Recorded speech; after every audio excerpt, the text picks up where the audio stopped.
Mr. Wagner. Mr. Parsons. Thank you so much Thanks for coming. having me. Yeah, Appreciate it. come on in. Yeah. Have a seat on the couch. Thank you very much. This is a lovely space you have. Is this your classroom? No, it's not the classroom. This is just a little space we use when we can. We use it for counseling and stuff like that with kids. So, but yeah, it works well for a more intimate meeting space. I love the plant. Yeah, thank you. I appreciate it. It's not mine, but it's a nice little room. So. Yeah. Mr. Parsons, thank you again for having me. Do you mind if I maybe share something with you before we continue, maybe to give a little context? Sure. Yeah, of course.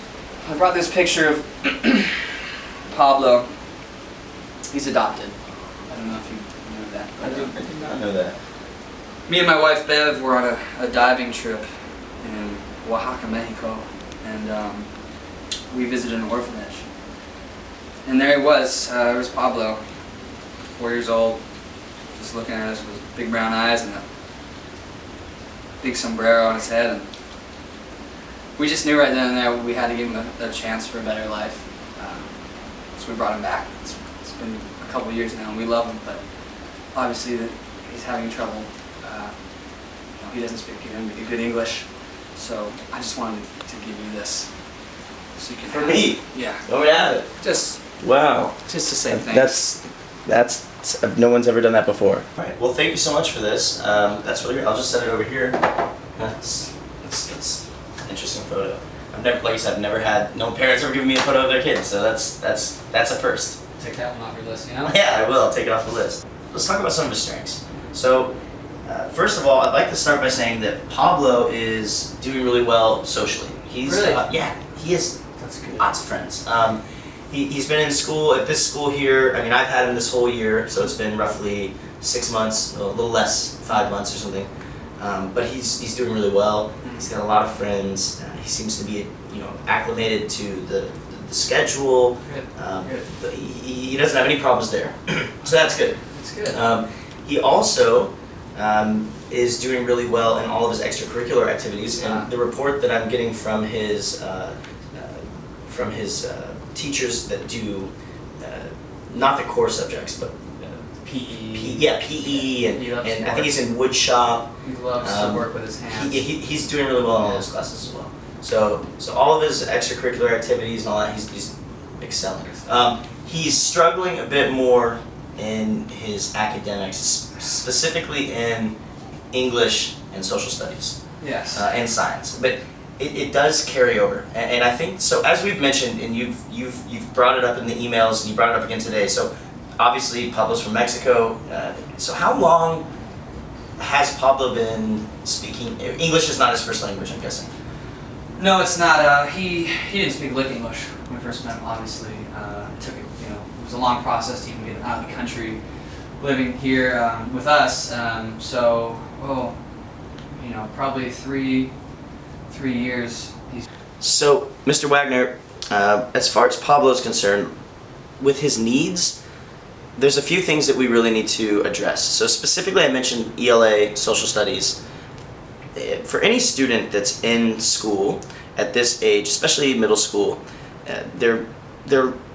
all the students are learning to read and write, and so when they're struggling with comprehension skills, it's really tough, and that trickles into everywhere. So every other subject. So science is affected, even mathematics. So I think what's happening with Pablo, I think we're seeing is a lot of issues with his lack of English ability, and he's struggling there. But what I want to identify is if he's struggling with just the English, or if there's other things we should explore and find out. From what you're saying, and from what I've heard, and from what I've seen and recorded, I do believe that he's most likely just struggling with learning English. But I do want to make sure that as his teacher, that I'm taking all the proper steps to make sure that he's getting a fair shot at this. Everything that we can do, we should do. And there's a lot of resources that we have that we can provide to help Pablo in a lot of different ways. Very broad spectrum here. So I'd like to discuss with you some of those things that we can do. Great. All right. As I mentioned, he's failing English, failing social studies. He has a D in science. His best subject currently is math, but he still only has a C in math. So I think that mainly if we're addressing his needs, I think we need to probably enter him into what we call as the RTI approach. So RTI is the response to intervention. It's a 3-tiered system. The first level is basically, it's kind of a gimme. Every student in the school is going to be part of that tier.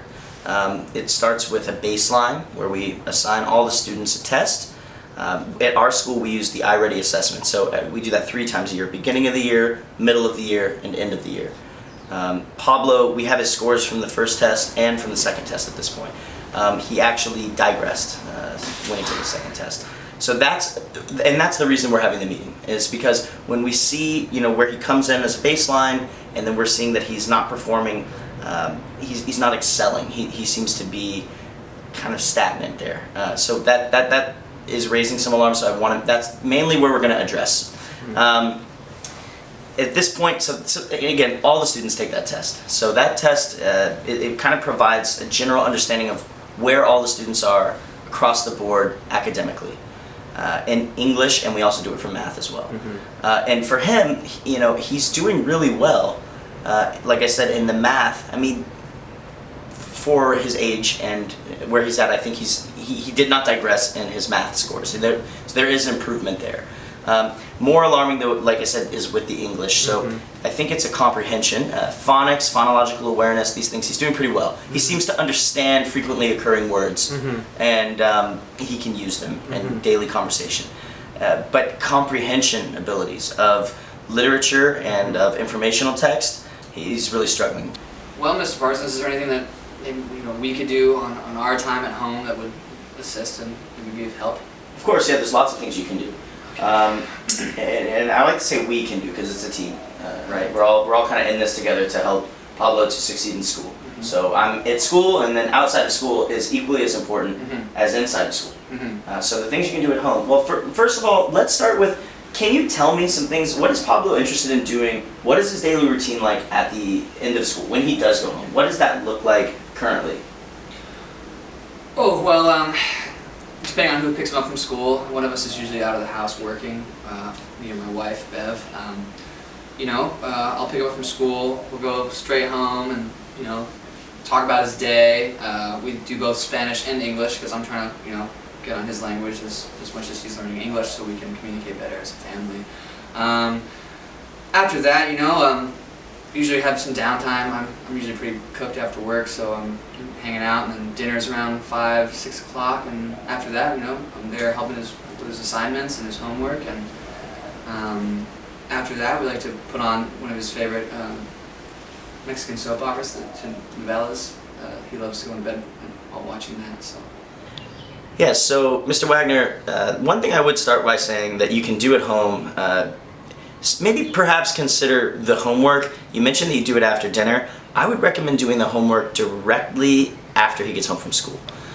There's a few reasons I mentioned this. For one, if he does the homework directly when he gets home from school, it's still fresh on his mind, so he will be able to remember what he had just learned, and hopefully that will be helpful. Another thing is, I think getting it out of the way right after school allows him time to kind of decompress and relax and do the things he enjoys doing. I think school's a long day, there's a lot going on. It's nice to allow the kids some time and let them do what they want to do. They're still kids.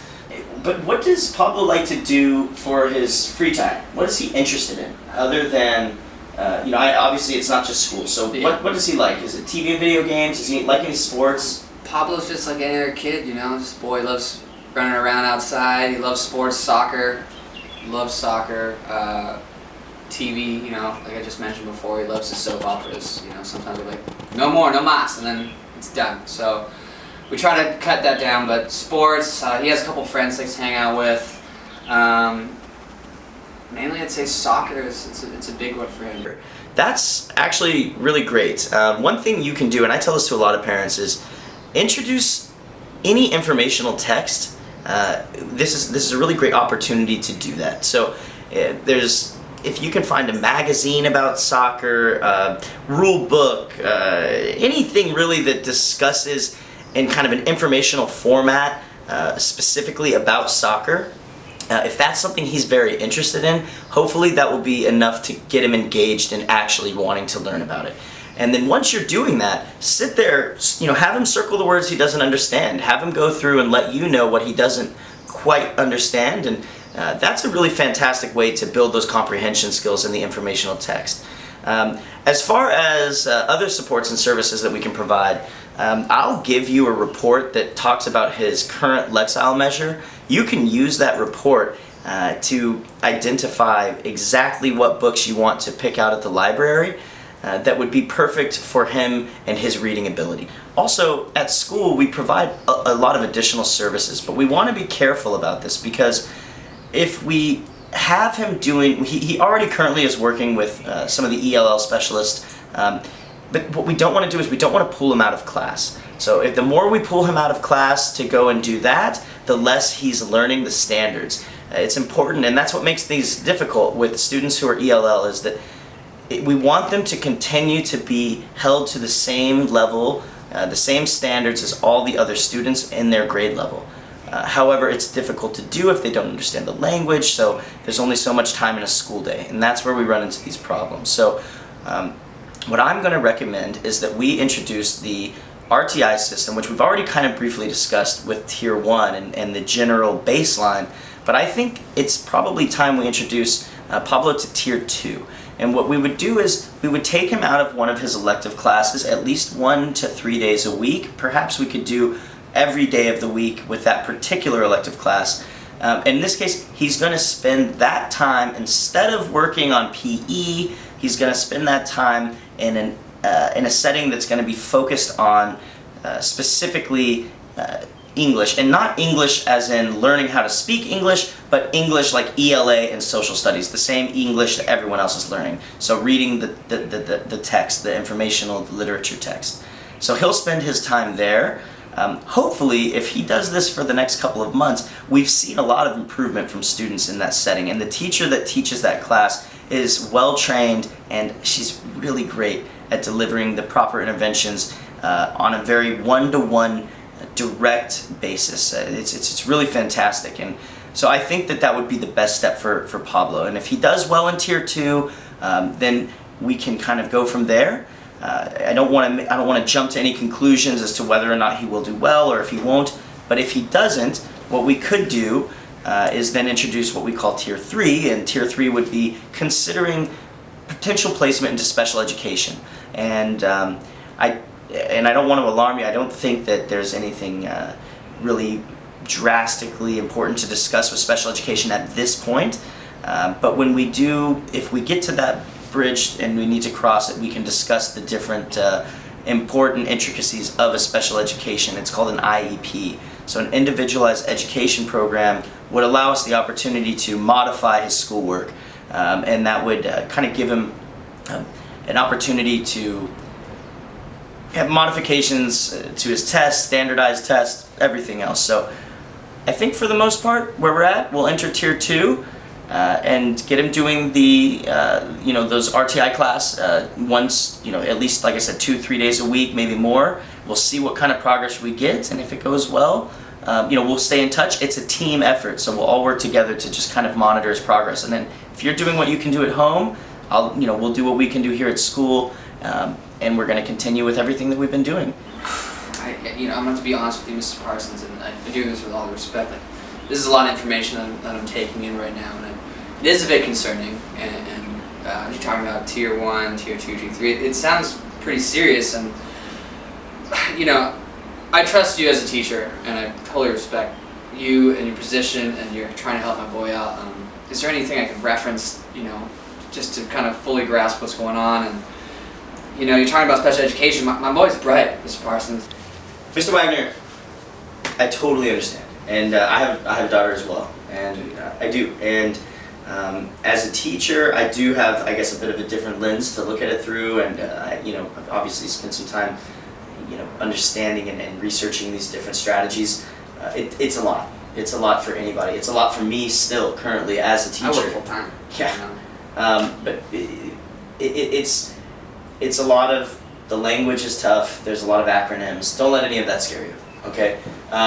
When we talk about the tiered system, we talk about special education, there's no need to be alarmed.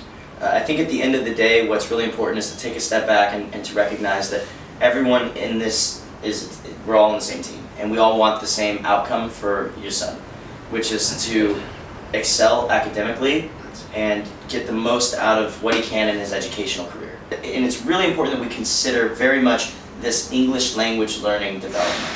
Because Pablo does not speak English as a first language, we do not want to categorize him as a special education student immediately.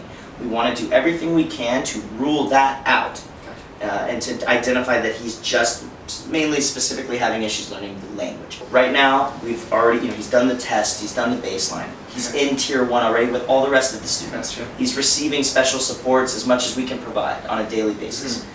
We're going to add in Tier 2, we're going to put him in that RTI classroom. I think that's going to be very helpful for him to spend the additional time every week working on just the regular material that we're covering. Yeah. And we'll touch base on this again in 3 to 6 months. Yeah. At the end of the year, maybe, and we'll keep in touch. This is not a static environment, right? So hopefully, this RTI system, I think Tier 2 will be very effective. Well, Hopefully it will. I appreciate it. No problem. Hey, thank you so much for coming. No worries, and yeah, a lot of acronyms. You know what SCUBA stands for? No. Self-contained underwater breathing apparatus. Yeah, who'd have thought? Yeah, right. Jacques Cousteau. Jacques Cousteau. That's right.